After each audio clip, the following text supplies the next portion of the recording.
Just a quick update. I am completely overwhelmed with work right now. So the main project on my bench is this sword, which has been on my bench for way too long. It has run into all sorts of issues. Was waiting on water jet cutting, waiting on this, waiting on that.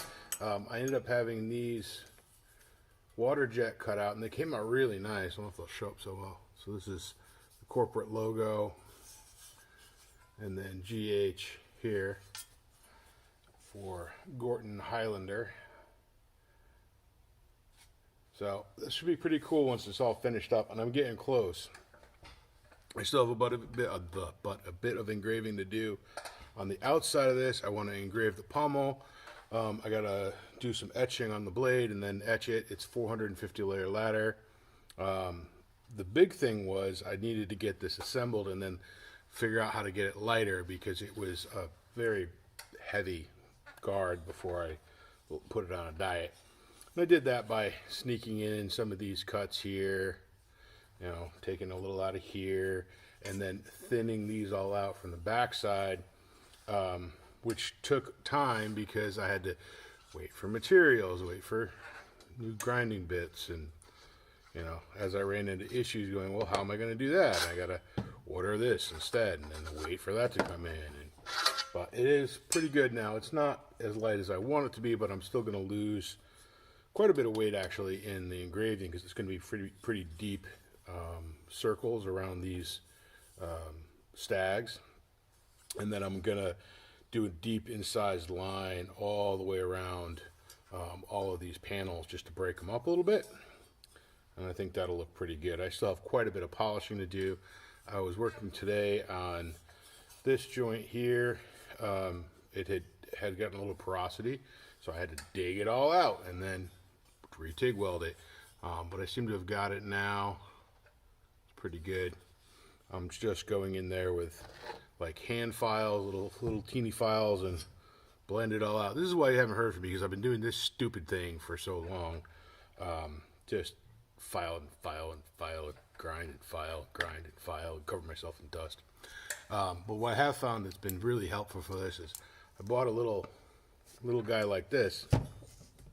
This is just a little Harbor Freight one, and these little disc wheels, little quick release wheels, and I've been able to come in on the inside and not just grind, but actually get these to pretty good polish. They're actually up to a pretty decent Scotch-Brite finish, and for the inside I probably won't take it too much farther. I might just brush these a little bit. I have some 180 grit Scotch-Brite wheels, and I might just come in with those and brush this one direction a little bit, or maybe just go in with some hand sanding and blue the inside of this just to darken it. The outside of this I'm going to bring to a little bit better polish, which will be fun because it's so much surface area. Once that's done, then I'll engrave everything and do that. Meanwhile, I have been working on a few other things as well. Still working on the bird pattern. I got that one out of heat treat, and that one's ground and heat treated. And I did some pretty cool little bolsters. I cast these in silver. It was an experiment. So these are little castings. I made a wax mold and then made a master and made a bunch of these. And then I have a little template to cut the tang out with. And that drops right in there, and it's a really nice fit.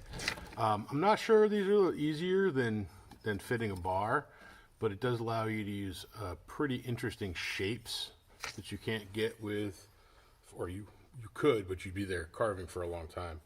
And like, you couldn't do silver in this, and not affordably anyway, without fabricating it, and then you have a bunch of solder joints.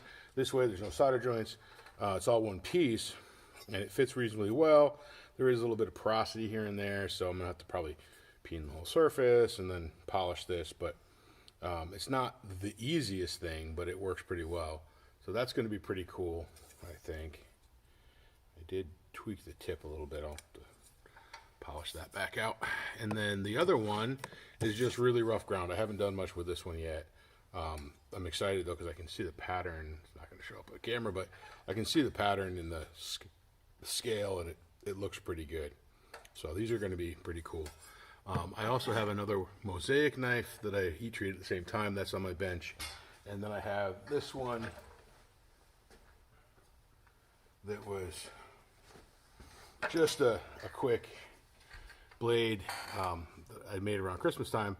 And this was the first experiment with the silver. This one I ended up working it a little bit and thinning it down because it was a little bit broad for the blade.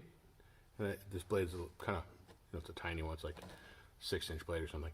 So, and I got this nice piece of maple on here. So I'm pretty excited for this. It's going to look really cool. Almost done with that. And this one was a kind of a weird experiment in patterns. Mostly random, kind of laddered a little bit. It was some S's that I restacked with some flat laminates and then kind of coarsely laddered it. It looks neat. It's not as exciting as I thought it was going to be. What else am I working on right now? Oh, I also got this. This is the guard for a dagger I was working on last year. This was actually made from dirt. This is the experiment that my friend Mason and I did from Connecticut River Sand. It was a direct reduction in a crucible, and we made kind of wootsy-like steel. It's not really woots, doesn't show a pattern. It is very high carbon, and it did harden up really well. It was a pain to forge, but it did work. So I got that, and then I was going to make this as what's called a dague de prostitute, dagger of the whore. They're French, and they're like late 17th, early 18th century whore daggers. They were worn in the garter belt as protection, and a lot of them have silver sheaths and silver fittings, and either black or sometimes ivory handles. I did a handle for this previously, and I didn't like how it came out, so I set that aside. But I had done this in wax, and I hadn't gotten around to casting it, so I finally cast these. So that'll be exciting. I got to fit that back on there and get that done. Last weekend I had Charles Gendritis down teaching a folder class, so I took that, which was great because I haven't taken a class in a long time. And yeah, and we made a couple little slip joints here. So these are a lot of fun. I like these. I might make some more of these. I haven't done one of these in a long time, and it's a different kind of challenge. I kind of enjoyed making this. So these are going to be on my list. If I make one of these, I'll do a build along for you guys. I picked up a bunch of tricks from Chuck too. So these are on my bench here to finish out, and then I have like 4 or 5 Bowies that were from classes last year. Or I think that's everything. I don't know. I have a lot of work, but shows are coming up. So get this sword done, get some knives done, and then I can work on Mastersmith knives. That's the hope. Anyway, I just wanted to give you guys an update. So here it is. This is your update of all the stuff that's on my bench, and hopefully we will get some stuff finished up to show you in the world. All right, guys. See you later.